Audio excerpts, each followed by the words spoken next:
પણ સૌથી અલગ તમારો દત્તુ. હા, ઈ બધાયથી અલગ છે. શેરડી જેવો મીઠો ને એના સાઠા જેવો મજબૂત મારો છોકરો. એ કાલે આવે છે ને? ના ના, કાલે નહીં આવે, લગ્ન પછી જ આવશે. હા કા, માર દત્તુ છે, કઈ હાથમાં લીધેલું કામ અડધું મૂકીને થોડી હાલ્યો આવે.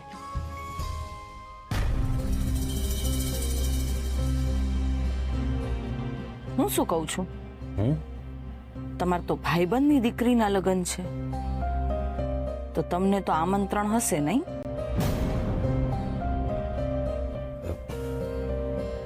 ના. લો બોલો, તમાર ખાસ ભાઈબંધ ને હાવ આવું? આટલો મહત્વનો પ્રસંગ છે એના ઘરમાં અને તમને એક સાદું આમંત્રણ એ નથી? ખાલી તમારી નજરો નહીં, તમને આખે આખા નીચા પાડી દીધા છે તમારા આ ભાઈબંધ. આમ જ હારતા રહેજો તમે એની સામે. કૌશલ્યા, એ મારો ભાઈબંધ છે, એમાં હાર જીતની વાત ક્યાં આવી? હવે તમારા આ ભાઈબંધને લગતી દરેકે દરેક વાતમાં હાર જીતની વાત આવે જ. ભાઈબંધ આવ્યો મોટો, હારી ભાઈબંધી નભાવી છે ને તમારી હારે. એનું નામ આવે છે ને, માત્ર તમારી નજરો નહીં, તમારું માથું એ નમી જાય છે. એક વાત સમજી લેજો તમે, તમારા ઈ જ ભાઈબંધને આ જ ઘરના ઉંમરે એનું માથું નમાવીને ન ઉભો રાખ્યો ને મેં, તો મારું નામ એ કૌશલ્યા નહીં.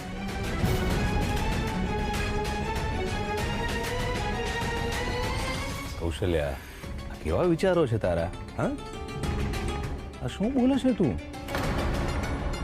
જે સ્વભાવ છે ને એવા વિચાર છે, જેવા હારે તેવા. મને ખબર છે તમે આવું નહીં વિચારી શકો, પણ હું તો વિચારીશ જ. ઈ તમારો કહેવાતો ભાઈબંધ તમારા પૈસે સુરત ગયો અને ત્યાં હવે તમને ભૂલીને ઈ રાજાની જેમ લીલા લેર કરે છે, અને આપણે અહીંયા ગરીબીમાં ફદિયા હાટું તલપાપડ થતા હોઈએ છીએ. કૌશલ્યા, કયા દાડે તારે આ ફદિયા માટે ખાખા ખોળા કરવા પડ્યા છે? આ આપણો દત્તુ સુરત ગયો છે ને, એ ફદિયા હાટું જ ગયો છે. આપણે જો લીલા લેર કરતા હોત તો તમે એને સુરત મોકલાવ્યો હોત. એ માણસના કારણે આજે હું મારા દીકરાથી આટલી દૂર છું, અને એ વાતથી મારો જીવ બળી જાય છે, કાળજું કપાઈ જાય છે.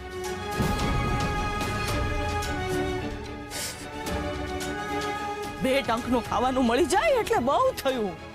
આ વિચારધારા જ ગરીબી વાળી છે, અને ઈ તમને ચાલતી હશે પણ મને નહીં ચાલે.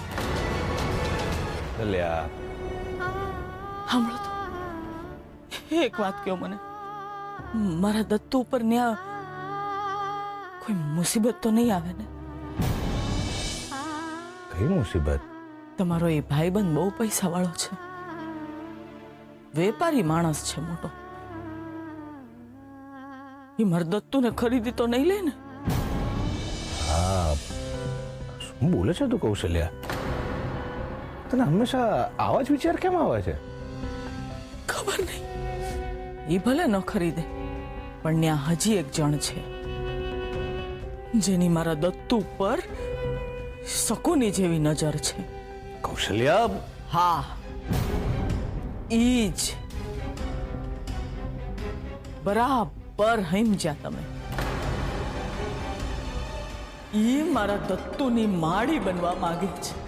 ના કૌશલ્યા, તારો વિચાર ખોટો છે, તારી ભૂલ થાય છે આમાં. તમારી સમજવામાં ભૂલ થાય છે. ઈ મારા દત્તુમાં તમને ગોતે છે, એના જૂના શંકર પુરોહિતને ગોતે છે, અને એ મારાથી જરાય સહન નહીં થાય.